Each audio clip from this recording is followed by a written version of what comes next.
अहमदनगर या ठिकाणी कैलासवासी काकासाहेब म्हस्के यांच्या 106व्या जयंतीनिमित्त Kakasaheb Mhaske memorial medical foundation यांच्या वतीने स्मृती पुरस्कार सोहळ्याचे आयोजन करण्यात आले होते। अहमदनगर माजी आमदार कीबा उर्फ काकासाहेब म्हस्के यांच्या 106व्या जयंतीनिमित्त काकासाहेब म्हस्के मेमोरियल मेडिकल फाउंडेशनच्या वतीने स्मृती पुरस्कार सोहळ्याचं आयोजन करण्यात आलं होतं।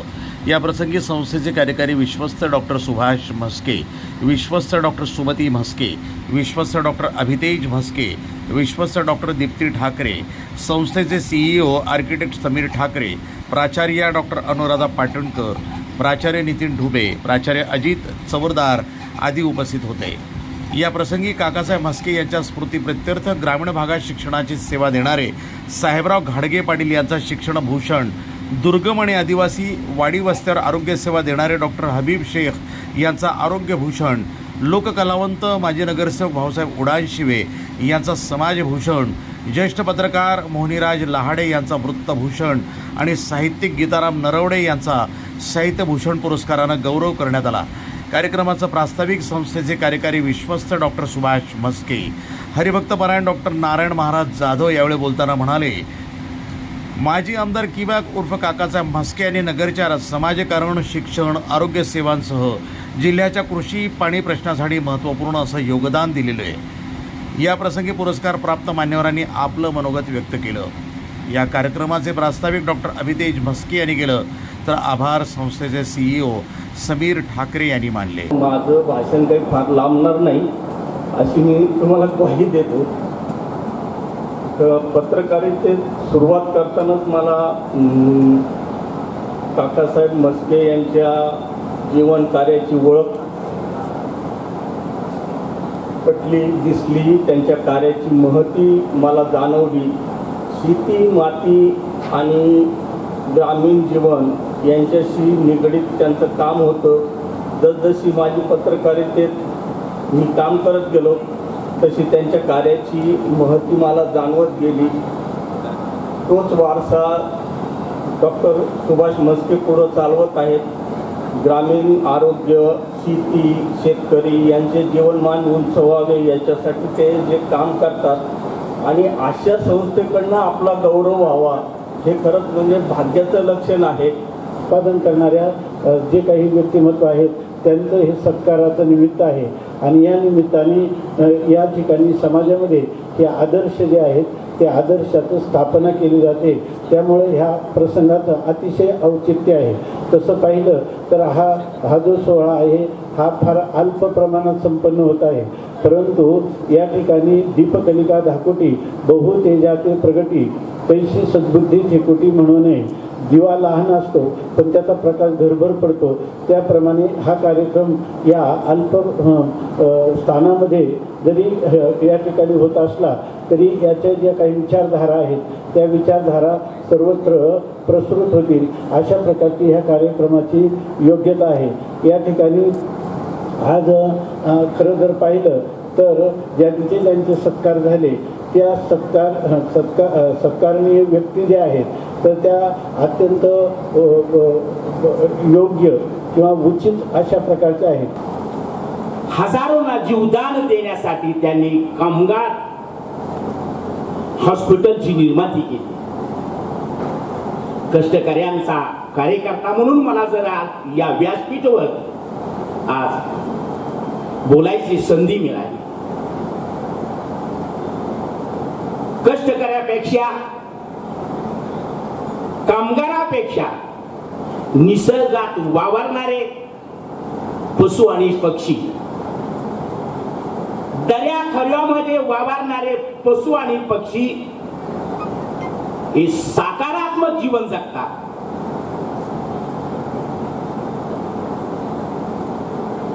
मुंगी आहे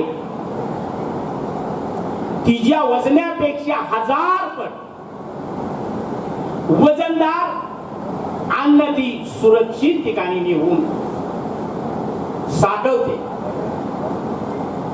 पण आज कष्टकऱ्याला मात्र आपल्या रोजंदारीसाठी, अन्नासाठी वनवळ फिरावं लागते। कारण नाही, डायबिटीसला औषधं घेतले पाहिजेत नाही औषधांनी कंट्रोल झालं तर इंजेक्शन घेतलं पाहिजे, पण एनी शुगर कंट्रोल ठेवणं महत्त्वाचं असतं. त्याप्रमाणे नारायण महाराज या ठिकाणी आले त्यांचं मी संस्थेच्या वतीने सहर्ष स्वागत करतो. या ठिकाणी शिक्षण क्षेत्रामध्ये त्रिमूर्ती सेंटर नेवासा फाटा आमच्याकडे साहेबराव वेगळ्या अर्थाने चर्चेला जातो, तर त्या ठिकाणी 300 एकरमध्ये आपण जे भव्य शैक्षणिक संकुल उभं केलं आहे, त्यामध्ये आपण मुलामुलींना सर्व प्रकारचं शिक्षण, शारीरिक, सैनिकी, स्वसंरक्षणाचं आणि APSC UPSC जवळजवळ 9,000 मुली साहेबरावच्या हॉस्टेलमध्ये राहतात. आजपर्यंत साहेबरावचे जे काम आहे ते आकाशाला गवसणी घालणार आहे, परंतु साहेबरावांना त्या कामामुळं इतर ठिकाणी वेळ देता येत नाही. आगळा वेगळा अनुभव आला. विषय माझ्याशी संलग्न आहेत, पण त्यातले सगळे दिग्गज या ठिकाणी व्यासपीठावर उपस्थित आहेत. खरं तर बोलावं काय याच्याकरता शब्द देखील सुचत नाही. आज वेगवेगळ्या गोष्टी या ठिकाणी आहेत. आपण सन्मान कोणाकडून स्वीकारतो, सन्मानाला पाहुणे कोण असतात आणि कोणाचा सन्मान केला पाहिजे याचं सगळ्याचं एक त्या ठिकाणी मेळ घातलेलं चित्र आपण या ठिकाणी पाहत आहे. 106 जयंतीनुसार आपण इथे भेटलेलो आहोत. त्यांच्या स्मृतीसाठी आपण पुरस्कार ठेवतो दरवर्षी. तसंच यावर्षी आपल्याला अध्यक्षाला आपलेले डॉक्टर नारायण महाराज जाधव यांना मी आभारी मानतो की त्यांनी इथपर्यंत आले, आळंदीवरून वेळात वेळ काढून आणि सगळ्यांना सन्मानित केले. तसंच सगळे पुरस्कृत लोक जे आपल्याकडे आहेत, श्री साहेबराव धाडगे पाटील, डॉक्टर हबीब शेख, श्री भाऊसाहेब रोडांशिवे, श्री मोहिनीराजे लहाडे आणि श्री गीताराम नरवडे, तसंच सचिन बौरी जगताप यांचा मी सगळ्यांचा आभार मानतो. सगळे वेळात वेळ काढून इकडे आलेले आहेत. हे आवाज मला ज्यावेळेस आदरणीय डॉक्टर साहेबांनी फोन करून सांगितलं, मला खूप संकोचल्यासारखं झालं. कारण मी स्वर्गवासी वैकुंठवासी माझे आमदार आदरणीय काकासाहेब म्हस्के पाटील यांची कारकीर्द मला माहीत होती. एका हिमालयन उंचीच्या माणसाच्या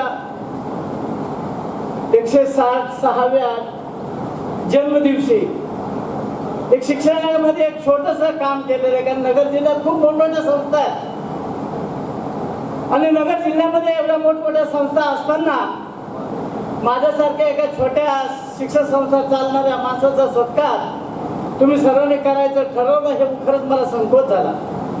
पण यानंतर मी स्वतःशी विचार केला की ज्या परिस्थितीमधून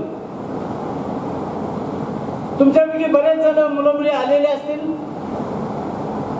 कदाचित ज्या परिस्थितीमधून मी शिकलो. माझी आई लहानपणी वारली. माझी 9 वर्षाची लहान बहीण मला दुपारी लंचचा डबा ज्याला आपण म्हणतो दामट्या करून द्यायचे आणि 8 ते 9 किलोमीटर मी अनवाणी पाहत. त्यावेळेस आमच्याला हाफ पॅन्ट असायच्या खाक्या, त्या हाफ पॅन्टला सुद्धा थिगळ असायचे. अशी परिस्थिती असायची. प्रत्येक रविवारी मी माझ्या सख्या मामाच्या शेतामध्ये कामाला जायचो. माझे मोठे 2 भाऊ सालाने असायचे. आणि अशा परिस्थितीमध्ये मला माझ्या 2 लहान बहिणींना, माझ्या लहान भावाला शिकवता आलं नाही. परंतु मी हे मनात ठरवलं होतं की मला शिकल्याशिवाय पर्याय नाहीये. मला जर मोठं व्हायचं असेल, समाजात मान सन्मानाने वागायचं असेल, या मातीसाठी काही करायचं असेल, तर मला शिकल्याशिवाय काही करता येणार नाही. आणि म्हणून मी 11वीला त्यावेळेस नगर जिल्ह्यात दुसरा आलो. 35 वर्षापासून साहित्याच्या क्षेत्रामध्ये आम्ही वावरत असताना मी खेड्यातला माणूस आहे. हे आजच पहिल्यांदा जॅकेट घातले आणि हे जॅकेट घातलेलं माझ्या बायकोला कधीच आवडत नाही. आधी समोर आज पहिल्यांदा माझी बायको आली. खरं म्हणजे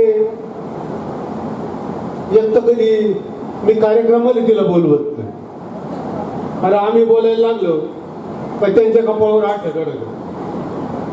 परंतु आज पहिल्यांदा मी त्यांना या ठिकाणी बोलवलं तर म्हणजे आज मी त्यांच्यावर अन्याय करतो असं म्हणायला काय अर्थ नाही. आता आमच्या साहित्याचा विचार जर केला तर डॉक्टर आता बाहेर गेले.